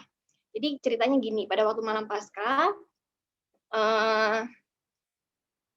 pada waktu mau misa di Santo Petrus, waktu itu nggak sempat minum. Jadi nggak sempat minum karena buru-buru kan, parkirnya di Elizabeth ya, di rumah sakit Elizabeth. Kemudian jadi nggak sempat minum. Waktu itu ya udah Novi langsung masuk misa, duduk. Kemudian kok tiba-tiba pas lagi misa, kok pinggang Novi terasa sakit banget, terasa sakit nggak enak gitu. Terus pulang. Kemudian pas pulang ke rumah masih terasa sakit. Terus Novi pikir, kenapa ya sakit pinggang ya? Kalau sakit pinggang, waduh jangan-jangan nanti ginjal aku bermasalah nggak ya? Pikir gitu kan. Pikirannya udah banyak tuh, biasalah kan kayak gitu. Kemudian habis itu Novi minum banyak-banyak waktu itu. Pulang rumah minum banyak-banyak. Besoknya hari Minggu Paskah. Misa lagi hari Minggu sore ketemu Koaseng tuh. Itu masih nggak enak tuh pinggangnya, nggak enak. Aduh kok rasa sakit gitu, nggak enak gitu kan. Seninnya bangun pagi masih terasa sakit. Terus sakitnya itu bukan menghilang, bukan berkurang, tetapi bertambah sampai ke kaki, sampai ke betis. Jadi perasaannya benar-benar nggak enak. Jadi kayak kaki itu pengen kayak ditekuk gitu, rasanya pengen kayak olahraga senam gitu loh. Terus Novi kepikiran, oh iya ya waktu Sabtu itu Novi sempat jogging, waktu itu paginya sempat jogging. Nah, tiba-tiba tapi Tommy nggak tahu waktu itu Novi sakit itu. Ya udah diam aja deh gitu. Pikir ya udah nanti pasti baik lah gitu pikirnya. Tapi kok bisa sakit sampai ke kaki gitu loh. Udah kayak perasaan udah nggak enak, rasanya badan udah nggak enak. Kalau badan yang ada nggak enak kan nggak enak gitu kan. Perasaan udah nggak enak, kaki udah sakit gitu kan dari pinggang sampai kaki. Terus habis itu Novi ingat lagi sarapan pagi. Jadi Novi cuci piring, cuci gelas. Habis itu tiba-tiba kayak gini loh, ada suara berkata di dalam hati ya, di dalam hati. Kamu coba rendam kakimu pakai air hangat. Kemudian tiba-tiba keinget garam yang diberkati sama satu Romo waktu melayani di Santo Petrus, pakai garam itu gitu. Kemudian pakai Novi ingat, oh ya pakai enzim gitu kan, biasa di rumah ada siapin enzim kan. Ya udah Novi pikir, terus baru kasih tahu Tommy, kok kaki pipi pinggang sakit. Hah, sakit ya katanya gitu. Mau ke dokter nggak katanya. Aduh, yang namanya masa pandemi ini kalau ke dokter itu paling ngerasa, aduh janganlah ya kalau ke dokter gitu kan. Terus tapi Novi tuh ada perasaan gini, ada perasaan tadi tuh rendam pakai air hangat. Ya udah cepet kamu rendam pakai air panas, rendam pakai air hangat. Gak usah masak hari ini kata Tommy. Tapi karena merasa mau masak, ya udah Novi bikin bubur. Jadi kan bikin bubur tuh sambil ngerendam tuh kaki gitu. Singkat cerita ya, habis rendam itu kaki agak enakan. Tetapi setelah 1 harian itu makin enakan. Dan puji Tuhan, Novi merasa besokannya, malamnya juga Novi pakai kutus-kutus kan, enak. Besokannya Novi merasa, wah kakinya sembuh loh. Novi merasa kuasa kebangkitan Tuhan di saat itu. Aduh senangnya Novi merasa berarti pertolongan Tuhan banget. Suara itu adalah pertolongan dari Tuhan yang mau menyelamatkan Novi yang nggak mau ke dokter, dan Novi merasakan kuasa kebangkitan itu pada saat hari Senin itu. Terima kasih teman-teman, terima kasih juga Pak Leonardi untuk kesaksian dan sharingnya pada malam hari ini ya. Senang sekali Novi bisa dengar loh hari ini. Terima kasih. Terima kasih Amin Novi. Kesaksian juga bagus ya, luar biasa. Luar biasa ya Novi ya. Yeah. Oke, sekali lagi terima kasih untuk firman dan kesaksian yang malam hari ini kita dengar ya. Terima kasih untuk kehadiran Pak Leo, terima kasih untuk kesaksiannya Novi, terima kasih juga untuk teman-teman yang hadir di sini. Nah, seperti yang tertulis dalam 2 Korintus bab 9 ayat 7, hendaklah kita memberi masing-masing menurut kerelaan hati, jangan dengan sedih hati atau dengan paksaan, sebab Allah mengasihi orang yang memberi dengan sukacita.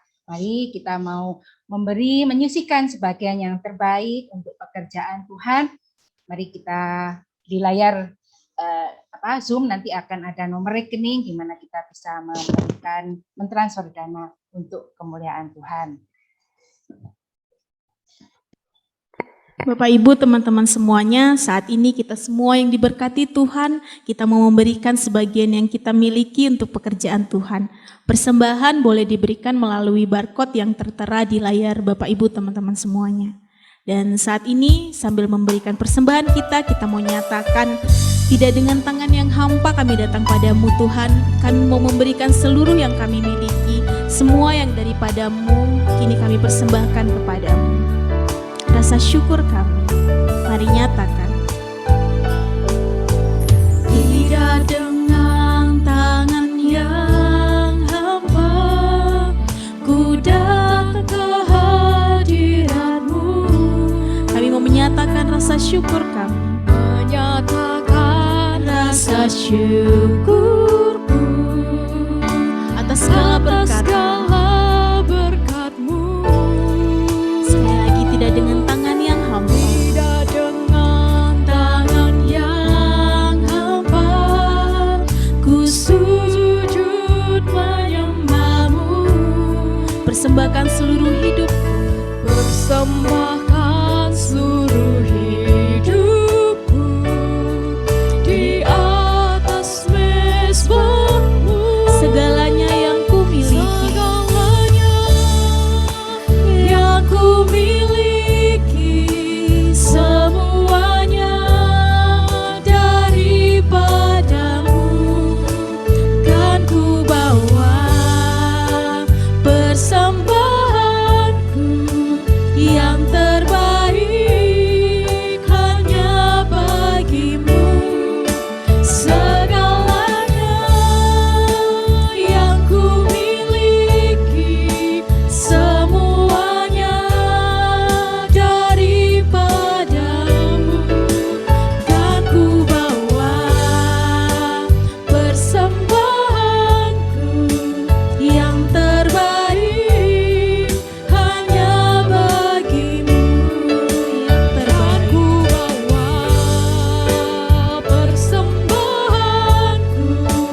Oke, untuk pengumuman, ada satu pengumuman. Kamis depan kita berjumpa kembali masih tetap online di Zoom, tetap di hari Kamis jam 19.30, tapi kali ini kita PD bekerjasama atau kolaborasi dengan PD PKK Santo Damian. Ya, untuk tema akan kami informasikan via broadcast dan juga media sosial kita. Untuk itu terus pantengin ya media sosial kita. Apa itu, Berto, ada? Yang belum tahu ini medsos kita, ada Facebook, ada Instagram, dan juga ada YouTube ya. Nanti mungkin yang kangen-kangen sama Pak Leo bisa ulik-ulik lagi ini YouTube kita, buka lagi. Kemarin Pak Leo ada bilang sesuatu itu, tapi aku lupa ingat. Nah, boleh tuh dicetek YouTube-nya PDKK, tapi jangan lupa di follow juga, dicenteng lambang loncengnya supaya kalau ada video-video baru bisa ada notifikasinya. Oke, kita mau siap-siap untuk foto bersama ya. Kita mau jadikan malam yang indah ini sebagai kenang-kenangan karena kita semua sudah berbagi malam bersama dengan Pak Leo yang sudah jauh-jauh dari Jakarta. Yang belum menyalakan kamera ada Pak Martin, ada Adit, Berlin, ada Suster Suryati, ada Pak Justinus Rizal. Oke, kita mau nyalakan Berlin WL kita pada malam hari ini.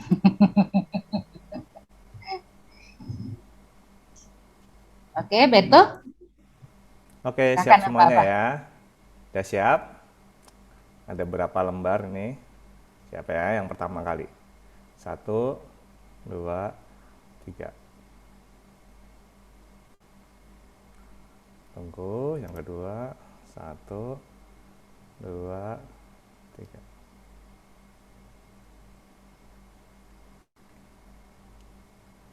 Oke, sudah. Ada lagi? Oh, sudah. Oke, terima kasih teman-teman. Berlin mana? Suaranya bagus Berlin tadi. Oke, terima kasih untuk semua. Terima kasih ya Vivi, semua teman-teman kehadiran udah lepas kangen nih, Aseng ya, Tommy, Novi, Bu Lucy, ya. Tommy sering pakai stiker Mary, Bapak semuanya itu, Pak. terima kasih semua. Kenapa? Tommy itu sering pakai stikernya Bapak, yang mantap itu loh. Gimana stikernya? Yang sekarang ini? Stiker WA Pak, WhatsApp. Nakal Pak, dia bikin stiker dengan wajah Bapak Pak. Kenapa? Dia bikin stiker WA dengan tapi mukanya muka Bapak. Oh, stiker. Iya, stiker. Nanti kirim Tom. Oh gitu ya, bisa Tommy. Tommy pintar bikin gitu dia. Ya, Pisang itu Pak. Iya. ya, dia kangen. Dia kangen sama Bapak, makanya malam ini dia harus hadir supaya kangennya hilang. Oh, gitu, ya. Siapa tuh? Si Tommy. Tommy, Pak. Iya. Ya. Yuk kita makan sop ikan Batam. Ayo.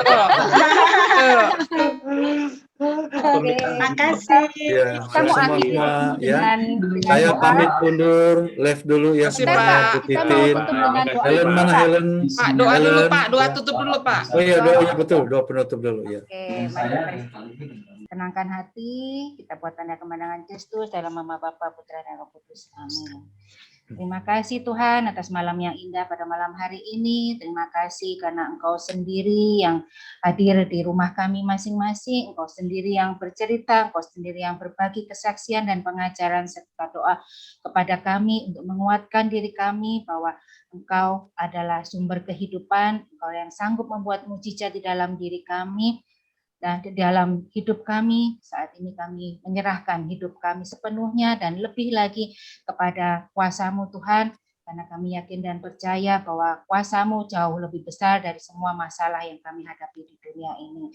Saat ini kami akan beristirahat pada malam hari ini, sehingga berkati dan lindungilah istirahat kami pada malam hari ini, sehingga esok hari kami dapat bangun pagi dan beraktivitas seperti sedia kala Tuhan, dan kami dapat merasakan bahwa cinta-Mu sungguh luar biasa di dalam diri kami yang Kau nyatakan dalam satu hari yang Kau berikan kepada kami. Kami haturkan semua ucapan syukur, doa, dan pengharapan kami ke dalam tangan-Mu Tuhan melalui perantaraan Yesus Kristus, Tuhan dan Juru Selamat kami. Amin. Dalam nama Bapa, Putra dan Roh Kudus. Amin. Mari Terima kita kasih buat dengan doanya. penuh sukacita kita mau tutup malam hari ini. Tetap jaga kesehatan, tetap lakukan 5M, ya. Ya. Salam sehat supaya kami depan kita dapat berjumpa kembali. Yuk, mari kita tutup dengan Oke, lagu ya mari penutup. ya. Ya, mari dah. Bapak Ibu teman-teman semuanya, sebelum kita tutup PD malam hari ini, yuk kita mau puji Tuhan. Kita mau menghirup napas iman yang baru, kita mau pergi ke sudut-sudut hati. Kita mau nikmati rahmat Tuhan.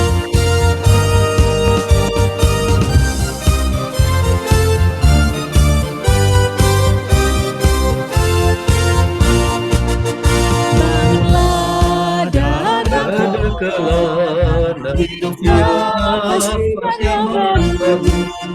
pergilah ke sudut-sudut hati, nyanyikanlah lagu imanmu, pulanglah dengan sejati, nikmati rahmat Tuhan. bangunlah dada kelana, Ada kelana, hidup nafas yang baru, pergilah ke sudut hati, nyanyikanlah lagu imanmu, pulanglah dengan damai sejati, nikmatilah rahmat nikmatilah rahmat Tuhan, rahmat Tuhan. nikmati rahmat Tuhan, rahmat Tuhan.